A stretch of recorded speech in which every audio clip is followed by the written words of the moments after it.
Hello everyone, Vengeance5714 here. Some of you may know me by my actual name, which is Jake, and in today's video we have plans to cover the 1980s as a decade. This project is a history project, and it was a surprisingly long undertaking, albeit some of the time was wasted to procrastination. The idea of the project was to create a PowerPoint covering 10 events and histories from the 1980s. The definition of history is 1. The study of past events, particularly in human affairs, the past considered as a whole. 2. The whole series of past events connected with someone or something.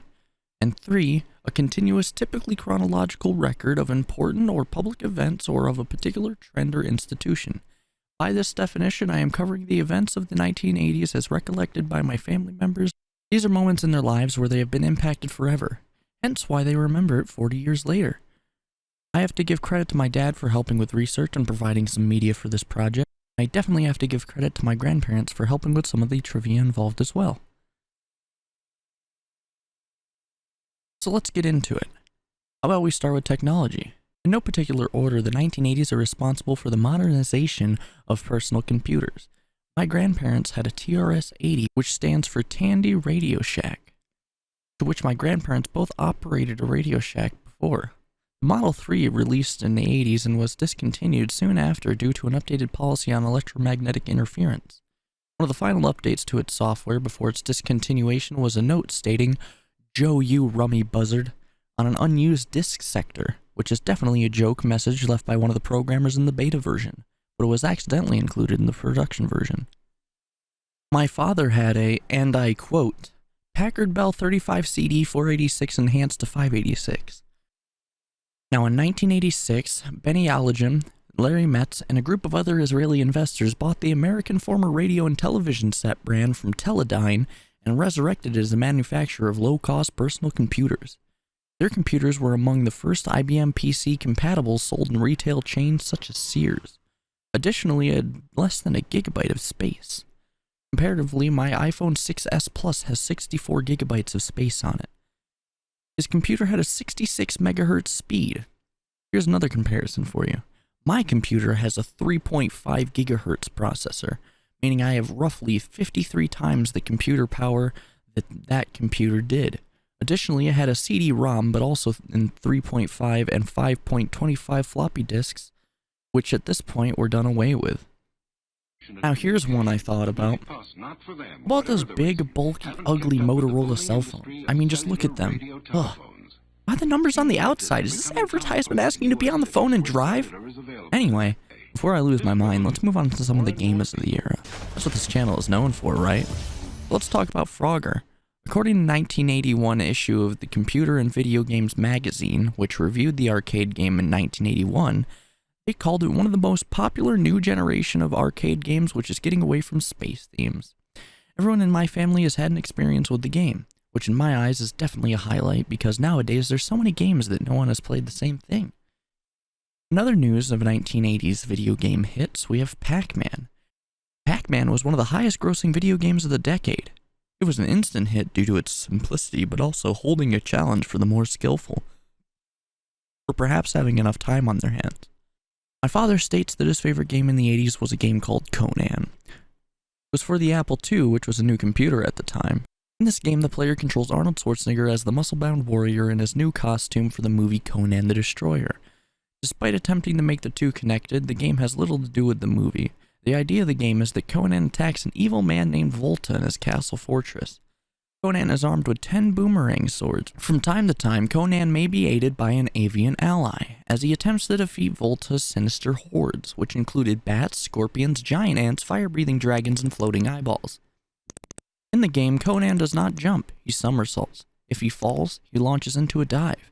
Conan includes 7 diverse levels requiring the player to navigate lava pits, geysers, spike pits, and floating platforms. Along the way, the player often needs to collect magic gems or keys in order to progress. If somehow you haven't heard of those 1980s video game hits, at some point you've definitely heard about Dungeons & Dragons. My father was known as bringing a recorder with sounds and effects to add music to the atmosphere and help with storytelling abilities, which may be reminiscent of the series Critical Role on YouTube. It only just clicked for me because I remember Matt Mercer and the celebrity guests like The Rock and Vin Diesel.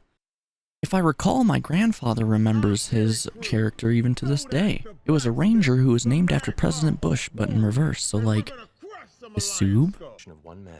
I guess, like, it's H-S-U-B, I guess. I don't know. I didn't ask for pronunciation. Regardless, let that serve as a point of how popular this game was. Its tabletop design is timeless, which allowed it to prosper all this time. There was even controversy over a few character types in one of the books having exposed breasts, and the idea of kids gathering around the table of the book makes it inherently satanic for some reason. I don't know what was going on then. Moving on to the movies in the 1980s decade, we're starting with the Missing in Action movie with Chuck Norris. This is probably the best stories I have related to movies because while my dad was living in California, he went up to see Chuck Norris's house in Palos Verdes. When he arrived and asked to see Chuck Norris, it was his wife who answered the door, and they wound up in conversation. In doing so, my father learned that Chuck Norris was out filming Missing in Action 2, which at the time was insider news, so of course he went and told who he could at school. And my grandfather, who was active in the Navy at the time, says that Chuck Norris had also taught basic CQC for the Navy. As for some of the other movies, none have as neat of a story, but they're definitely culture-defining moments that have stuck with my family. Just a mention of their name, and even people who never seen the movies go, oh yeah! For example, The Evil Dead. There's been more movies, shows, and spin-offs since, but its original release is what started that niche genre like a horror comedy. I believe this is a staple of Bruce Campbell's too. At this point, I could ask any of my friends if they've seen Evil Dead, and they would, tell me what they watched there. It's just that popular. Speaking of that horror genre of movies, Nightmare on Elm Street was also popular at the time, making Freddy Krueger a horror icon for decades to come. I've never really been in the movies, especially anything even close to horror, but these 1980s horror icons are still relevant to me. My dad many years ago had shown me that there was a song from Will Smith, or at the time The Fresh Prince, which was related to the movie. It was called Nightmare on My Street, which jump-started horrorcore rap for the years to come. The next movie still in the horror genre may be one of the most influential movies, which again I haven't personally watched yet, but once I found out it was released in the 1980s, it had to go on this list. The movie in question being Friday the 13th, another movie that has had countless spin-offs, books, and even video games, immortalizing the hockey mask as a horror icon. Whenever people are looking at their calendars and they see Friday even being around the 13th, they think about that date, which is only amplified by pulp culture and media. Outside of this horror genre, which had a boom in the 80s was also known for a string of successful action films and stars. These movies are still popular today, and so are their actors. Nowadays, movie critics and even normal people consider those old action movies to be bland and /or cheesy, but the truth is they were popular enough to stick with people for generations, and still have a large following a few decades later. First of the movies that comes to mind is Rambo with Sylvester Stallone, a movie which is now known for certain comedic inaccuracies as it still stands the test of time as an action movie for people to just sit down and enjoy. Following this trend, we have the Predator movie, which had a few actors who had a climb to fame, but most importantly was Arnold Schwarzenegger. Once I knew about him, I'd almost idolized him in a way for a while as a kid, even going as far as to attempt some kind of knockoff accent. It was good enough for people to know who I was impersonating, which means Arnold Schwarzenegger was popular enough to be memorable to them. Even today, he has a social media presence and acting roles in movies. Another 80s film that's definitely worth noting is the Terminator film that also really put his career in motion. It was a film so popular that it had a sequel in just the last few years. To this day, no one ever really forgets the Terminator. RoboCop was another film that was released in the 1980s, which is yet another case of being so popular that even generations to come know of RoboCop. Even if they've never seen it themselves, their parents or older siblings or even social media influencers on the likes of YouTube or Instagram still reference these staples of media. And this trend of action movies spawned what is the best Christmas movie of all time, wink wink, Die Hard. I've actually watched this movie, which is a surprise, seeing as how I barely watched any movies at all, especially on this list. I found it to be fun and captivating. To say that Die Hard isn't a staple of pop culture would most certainly be a lie. Another popular name that changed the lives of many is The Lord of the Rings. Be it the movies, books, spin-offs, video games, at some point, someone's life has crossed paths with The Lord of the Rings name. The movies were among the first to contain live-action characters right alongside animated CG characters, which was a big innovation at the time. Personally, I've put literal days of my life into the spin-off game that's actually more controversial than I thought. But I digress, that's unrelated. I can tell you that both my dad and my grandfather had enjoyed the trilogy of books, because when I brought it up, they went, "Oh yeah!" Which, as I mentioned before, is always a good sign that I got a good piece of 1980s culture. The premise of this involved me sitting down with my family and interviewing them on the 1980s decade. And my family, when I sat down and interviewed them, they weren't sure if the Smurfs or the Teenage Mutant Ninja Turtles were from the 80s, but from a quick search I found out that they were, meaning I can talk about my dad's vintage Smurfs pillowcase. Here it is. And the fact that my grandmother says my grandfather has the head of one of those turtles. Even today, the 80s cartoons are getting screen time and their sequels are still going strong for what seems to be generations to come. Keanu Reeves was always popular, but he's recently had a big popularity spike with the new generation of kids coming of age. Getting roles in video games and hit movies like John Wick, but this is all thanks to where he started in acting with roles like Bill and Ted's Excellent Adventure and other roles to follow.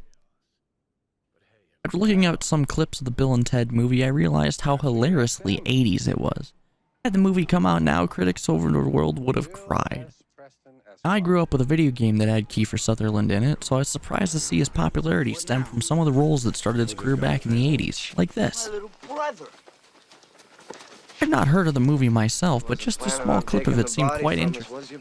My grandmother recalls seeing it herself too.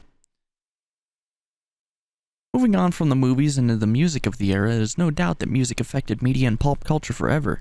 If I mention 80s music, so much can come into people's minds. Even just earlier I mentioned the Fresh Prince and DJ Jazzy Jeff's music, but there were others like Marky Mark and the Funky Bunch. Yep, that's right, that is Mark Wahlberg. Can't tell him that though, he doesn't like his music career. My grandfather recalls being among the first to see Van Halen and watching them perform Jump early on in their career while in California with the family.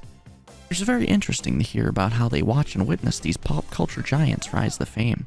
Similarly, they went to a concert for the Pointer Sisters, and before the Pointer Sisters were to go on, none other than Madonna had a performance where she was booed off stage, to which my grandparents mentioned. That seemed to have stuck with them, and I personally find it very surprising after knowing she turned into a pop star and a media icon herself. This isn't directly music, but it's definitely related. My dad told me this, and I was in a state of belief and belief at the same time. Like, I imagined it existed, but having proof it existed was too much to comprehend, apparently. There really was rap battles and dance battles. There was people walking on sidewalks with boom boxes, Walkmans, and the cardboard, like, sheets and stuff like that, searching for a worthy challenger like it was some kind of warrior 1,000 years ago. At this point, TV was already established, but music TV, MTV, was born in the 80s. Back then, it was all music and music videos. The intermissions were still whatever kind of commercials, of course, but the host kept you up to date on the music news, too. Coming away from the historical phenom that was the 1980s pop culture, we have politics of the age, which is nothing to ignore either. Ronald Reagan was president. He was one deemed responsible for the end of the Cold War, followed by the fall of the Berlin Wall. Being one of the few presidents who were also actors, he had the term Reaganomics coined after him. He had 2 assassination attempts, one where he was wounded and another where he was safely protected at the cost of his Secret Service members. For an open world. I personally remember him from this video, which is still the coolest thing I'll never forget about a president. That have marked the history of this city. America missed me.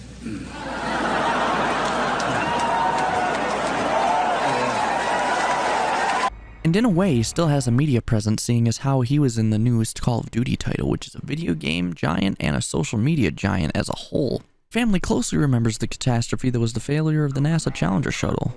They were watching the broadcast when it first went down. One of the women that was on board the NASA Challenger was a teacher from nearby, in Elmira, New York nonetheless. This teacher had big plans to become an astronaut and teach aboard the shuttle. However, this accident was caused by a faulty O-ring, which is such a small and particular issue, and that led to the fatality of every crew member on board. The issue was that the weather was not optimal and NASA still went ahead with launch. If the weather was worse enough that NASA hadn't done that, they may have seen the faulty O-ring and they may have still been alive. When the Challenger exploded in the air and fell from the sky to the ocean side, were presumed and officially confirmed as dead thereafter. According to my family, that was on the TV news channels and stuff like that. Even things as old as 1980's CNN was covering it. During this time, when the NASA Challenger went up, the footage was cut and the broadcasts were cut off and everything else like that. However, in recent memory, I recall finding a YouTube video when I searched this up where there was unreleased footage of the rest of the failure of the NASA Challenger shuttle, and it pretty much kept the recording going until that hit the water. And that is definitely more than most other broadcasts have seen, and it was an eye-opening experience even for me. The comment section of that video, which is going to be cited in the description, is actually pretty, like, you know, in a way cool, but it's not really, like, you know, something that's good. But it was really cool to see people coming over and typing how they felt at the time, or even how their parents felt, or whatever. And I think that that's pretty cool that there is a way to be able to find a common ground and you know, share your thoughts like that. But I digress. Let's move on to Chernobyl, another accident that occurred in the 1980s. I have a video on my channel covering it in greater detail, but a shorter than 11-minute way of saying it is that there was a failure on the side of poor judgment. Chernobyl's nuclear power plant was working fine until the employees wished to try and run an experiment, taking away most of the security measures and running it at a much lower power. However, things turned for the worse when the pressure became too much and blew the reactor open, causing a major meltdown. This is the home of the elephant's foot that was hot enough to melt through multiple floors. Just being close to it could kill you in minutes, even decades after the fact. Due to this high radioactivity, it is also hot enough to still burn whatever comes in contact with it, making it very hard to contain. At this point in time, the Chernobyl area is open to tourism in small doses, but there are safety limits in place to keep people safe. At the time of the accident, the Soviets tried to cover it up until literally all of the surrounding nations were pointing fingers saying that something must have went wrong. Nearby, there were families being sent to other countries as to try and make them someone else's responsibility. My grandfather taught a class of students, and a couple of them were from Belarus. They were sent to America in light of the accident. They seemed unaffected and are happily very successful now, save their youngest sibling who was developmentally affected physically and mentally later in life due to radiation. This project is my longest, most ambitious project yet, and after some procrastination and life doing life things, I'm able to finally finish it and present it to my class, my friends, and family on this channel. If you guys did enjoy, leave a like. If you didn't like it, leave a dislike. Comment down below whether you liked or disliked it and why. Make sure to check the description for all my sources and, you know, the full YouTube videos and anything else you may be looking for. If you enjoyed this content, you can subscribe and hit the notification bell, and then you can pick and choose the content you want. If it's just my projects or whatever, or if you actually decide to check out some of my other content, I have to leave the warning here that some of that content is stated as explicit. I'm an 18-year adult, I'm entitled to my freedom of speech, and there is definitely some inappropriate language for those at younger ages. You know, some of my games contain lots of fighting and shooting and stuff like that, and it's just something that I need to make sure that people from my school are, you know, aware of before they go and watch it and be like, oh my god, Jake, no. Peace out, guys. Hope you guys have a good day.